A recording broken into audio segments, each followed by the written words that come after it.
सबसे पहले तो ये जो इनकाउंटर वो जो अधिकारी जो प्रेस कॉन्फ्रेंस कर रहे हैं वो कहीं ना कहीं आईपीएस रैंक के अधिकारी हैं, जेपीएससी रैंक के अधिकारी हैं, कोई वो थाना प्रभारी नहीं है।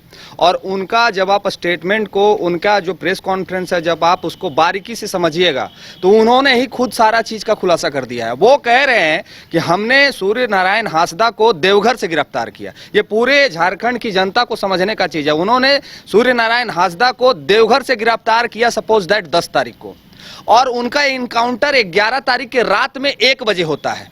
वो बहुत बड़े कुख्यात आरोप, माने आतंकवादी कहिए, देशद्रोही कहिए, जो नाम देना है दे दीजिए। तो फिर इतना बड़ा आतंकवादी को आप थाना से उठा के उनका जहां हथियारों का जखीरा रखा हुआ था वहां ले जाने का क्या तात्पर्य है?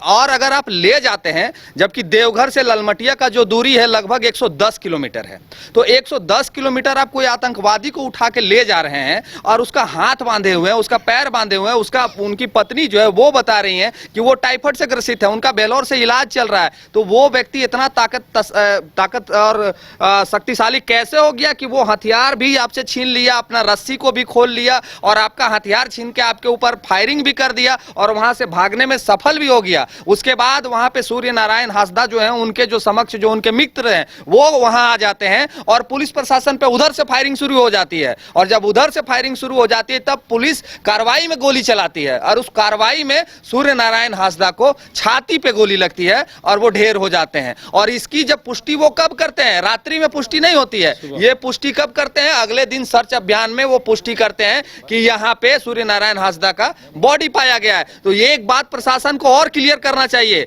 आपके एक भी अधिकारी को गोली काहे नहीं लगा? उधर से भी फायरिंग हो रहा था। ये झारखंड की जनता की तरफ से मेरा प्रश्न है, आपके अधिकारी को गोली काहे नहीं लगा? पहला चीज है। दूसरा चीज कि आपने सूर्य नारायण हांसदा का जो साथी थे उनमें से किसी एक भी व्यक्ति को गिरफ्तार काहे नहीं किया? एक भी व्यक्ति को और गोली काहे नहीं लगा? और सूर्य नारायण हांसदा का जो बॉडी आया है, जब उनके बॉडी को मीडिया ने कहा कि हमें इस बॉडी को दिखाइए, कैसा है बॉडी, क्या पोस्टमार्टम हुआ, तो जब उनका बॉडी को दिखाया गया तो उनके बॉडी में जला हुआ का निशान था, उनके पैर पे लाठियों से मारा हुआ का निशान था। तो जो व्यक्ति का शरीर पहले ही जला हुआ है, जो व्यक्ति के शरीर में इतना लाठियों से वार किया गया है कि वो व्यक्ति पूरी तरह से अधमरा हो गया, और उस व्यक्ति को ये लोग आरोपी बना रहे हैं कि हमारे ऊपर एफआईआर करता है, हमारे ऊपर गोली चलाता है। तो ये एसपी साहब को क्लियर करना चाहिए कि एसपी साहब जो प्रेस कॉन्फ्रेंस करके झारखंड की जनता को गुमराह करने का काम कर रहे हैं, इनको क्लियर करना चाहिए अपने स्टेटमेंट में कि जहां आप गोली चला रहे थे रात 1 बजे, क्या आवश्यकता थी जकीरा को पकड़ने का? आप अगर गए भी थे वहां पे तो क्या आवश्यकता थी कि सूर्य नारायण हांसदा को आप साथ में लेके गए थे? क्यों लेके गए थे? ये सवाल है झारखंडियों का कि आप इतना बड़ा आरोपी को लेके जाते, उनको वहीं थाना में छोड़ के जाना चाहिए था, और आप ले गए थे तो फिर उनको उचित व्यवस्था देना चाहिए था, और आपको जकीरा पकड़ना ही था तो आपको दिन में जाना चाहिए था। आप रात 1 बजे क्या सोच के जाते हैं? ये खुद कह रहे हैं प्रेस कॉन्फ्रेंस में कि हमारा एक छोटा सा टीम, 2-4 लोगों का टीम सूर्य नारायण हांसदा को देवघर में गिरफ्तार करता है। तो जब एक छोटा सा टीम आपको गिरफ्तार करके दे दिया लोगों ने, तो फिर आपका एसआईटी का जो टीम है, इतनी तत्परता की क्या आवश्यकता आन पड़ी कि रात 1 बजे आप भेज दिए? आपको एक घटना, हम पूर्व का एक घटना है, हम आपको याद दिला देना चाहते हैं। बोकारो, डुमरी और बैरमो का सटा हुआ एक जगह था जहां पे एक व्यक्ति को गाड़ी में गोली मार दिया जाता है, रात को गोली मार दिया जाता है, और उस गोली मारने के जब खबर हमारे विधायक, डुमरी विधायक तक पहुंचती है तो वो उस घटना तक पहुंचते हैं, और घटना पहुंच के जब थाना प्रभारी को फोन करते हैं तो थाना प्रभारी नहीं आता है।